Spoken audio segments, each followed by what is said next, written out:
na, no? Tubig sa irrigation. Guys, umabaw na.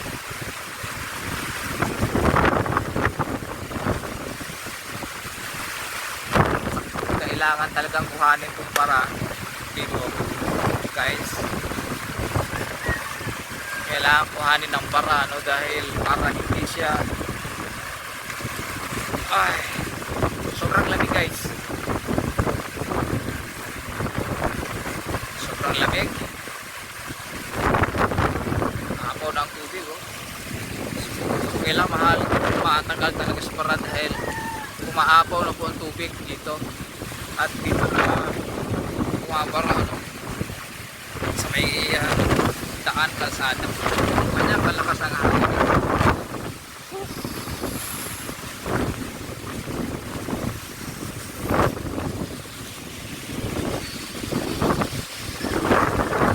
Malakas.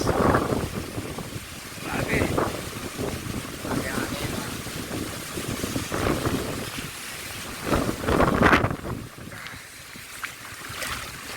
So dito na dumadaan, no? Nag-overflow na.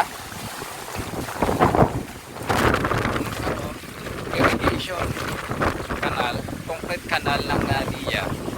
Yan. Nag-overflow na. Na talaga matanggal yung baga.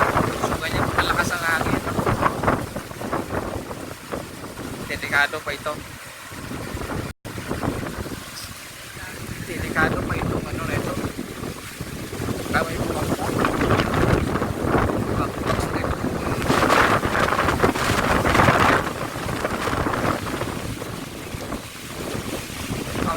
Tayo kailangan safety, ano, safety lagi.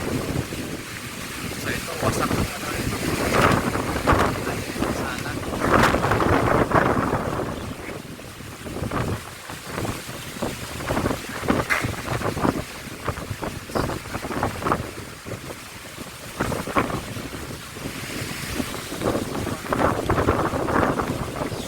Likas pa ng hangin.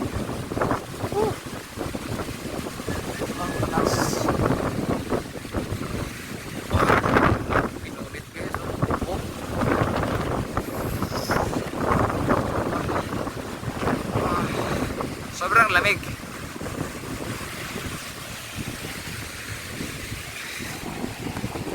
Hindi pinatawad.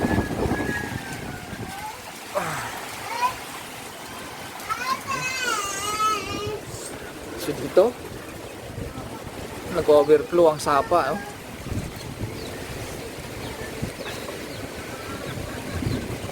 Guys, nag-overflow ang sapa. Grabe na ang tubig, oh. Tubig sa sapa, nag-overflow na.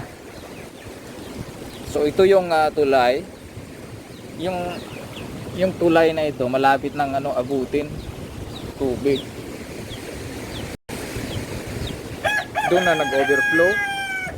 So doon na po pumunta yung tubig ng sapa, ano, sa may palayan. Dahil puno na, umaapaw na. So pati yung bahay na yan. Inaabot na ng tubig ng sapa.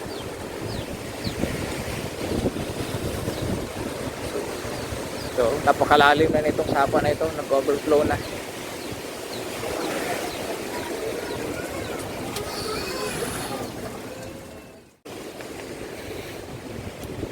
But, yan ang bubong.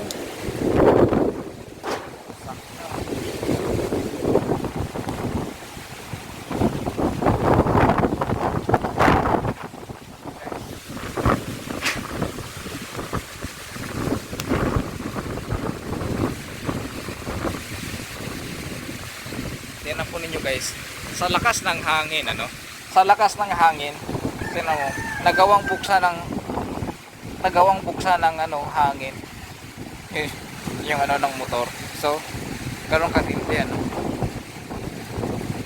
kalakas ito.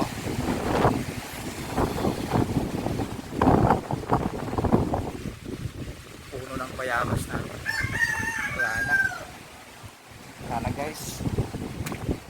Bayabas namin. laglagan sa bayabas.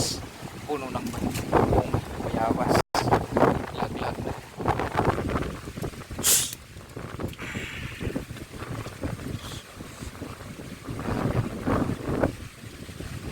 May puno ng bayabas.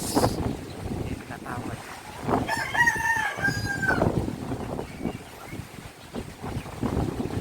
Talsikan ng bunga. Talsik ng bunga. Puno ng bayabas.